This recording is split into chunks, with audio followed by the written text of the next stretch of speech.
Je lis du livre de Apocalypse chapitre 6, les versets 12 à 17, ce qui suit.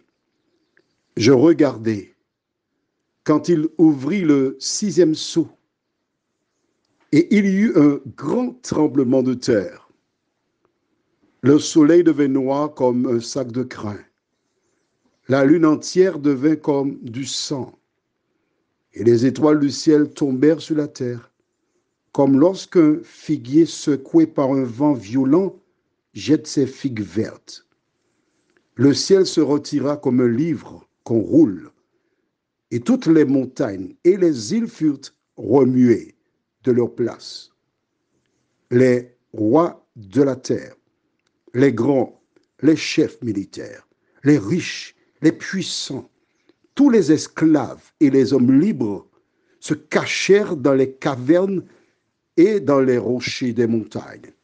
Et ils disaient aux montagnes et aux rochers, tombez sur nous et cachez-nous devant la face de celui qui est assis sur le trône et devant la colère de l'agneau, car le grand jour de sa colère est venu, et qui peut subsister? Notre thème pour ce matin, c'est les rochers. Prions.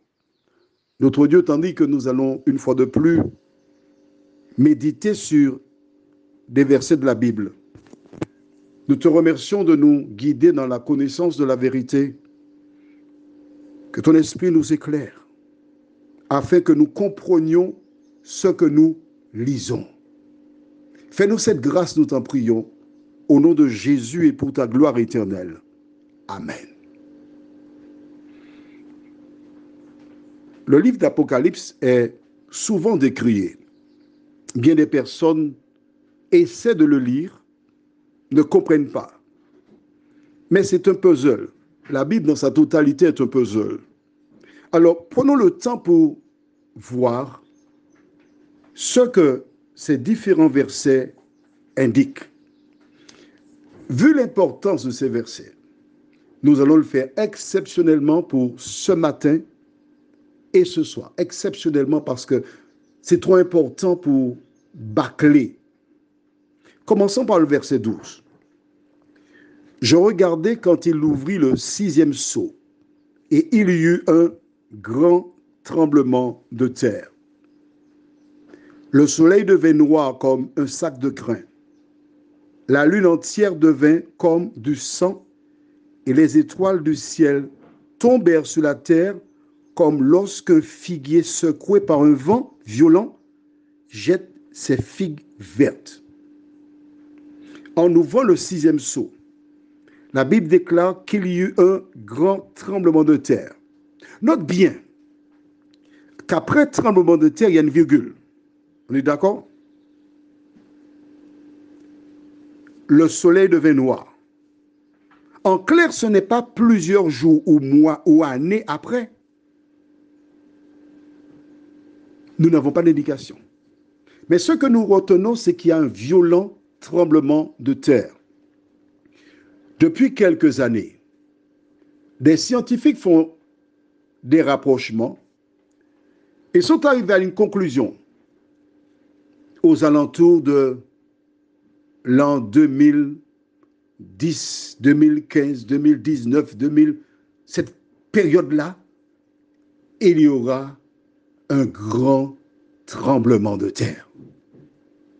Et si tu vas sur Internet, Google, tu verras ce qui s'est passé. Et en analysant le passé, des scientifiques craignent qu'il y aura le Big Bang. Ils peuvent analyser à partir de faits antérieurs, certes. Mais comme la Bible dit qu'il y aura un violent tremblement de terre, et quand tu continues, on va aller jusqu'au verset 13 et 14, verset 14 précisément, le ciel se retira comme un livre qu'on roule et toutes les montagnes et les îles furent remuées de leur place. Jusqu'à présent, tu entends qu'il y a un tremblement de terre en Chine, en Russie, même maintenant en Europe. Mais la Bible te dit que toutes les montagnes, toutes les îles furent remuées de leur emplacement. C'est-à-dire, c'est un tremblement de terre comme on n'a jamais vu ni entendu parler. Partout.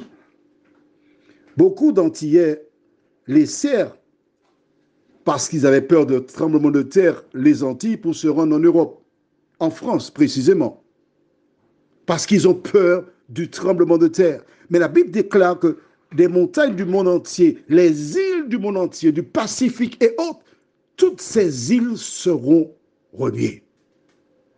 Et même des îles disparaîtront. Nous ne savons pas quand cela arrivera. Mais les différents éléments qui prennent place actuellement dans ce monde nous indiquent que nous sommes très proches du retour de Jésus. Si tel est le cas, qu'en sera-t-il de toi? Prions. Notre Seigneur, nous te bénissons, nous te louons, nous t'exaltons pour tes bienfaits. Merci pour ta parole. Merci pour le Saint-Esprit. Merci pour la liberté que nous avons aujourd'hui d'avoir une Bible à nos dispositions. Aide-nous à mettre en pratique ta parole, à vivre selon cette parole, nous t'en prions. Au nom de Jésus, pour ta gloire éternelle. Amen. Je te souhaite une bonne journée.